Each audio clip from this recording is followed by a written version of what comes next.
السلام علیکم دوستو، کرکٹ کے حوالے سے ایک خبر سے آپ کو آگاہ کرتے ہیں کہ بھارت کرکٹ بورڈ نے آئی سی سی کے رول کی خلاف ورزی کی ہے۔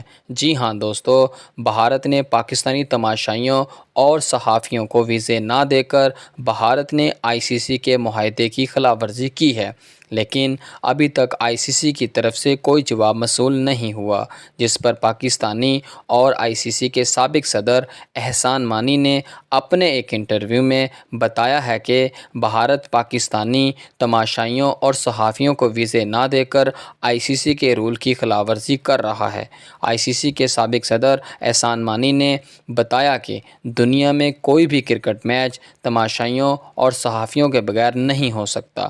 احسان مانی کے انٹرویو کے مطابق پاکستانی کرکٹ بورڈ کو پاک بھارت میچ سے قبل پاکستانی ٹیم کو واپس بلا لینا چاہیے، کیونکہ کرکٹ میں سیاست نہیں ہونی چاہیے۔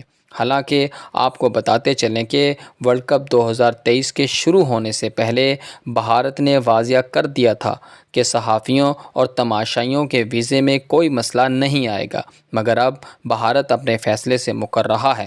پاکستانی کرکٹ بورڈ کو اپنا دل بڑا کرنا چاہیے اور پاکستانی ٹیم کو واپس بلا لینا چاہیے۔ کیا پاکستانی کرکٹ بورڈ کو ایسا کرنا چاہیے؟ اپنی رائے ضرور دیجیے گا، اور اگر آپ کو ہماری انفارمیشن اچھی لگے تو ہمارے یوٹیوب چینل کو سبسکرائب اور بیل آئیکن کو بھی دبا دیجیے گا، تاکہ آپ کو ہماری اگلی آنے والی نئی ویڈیو موصول ہو سکے۔ شکریہ۔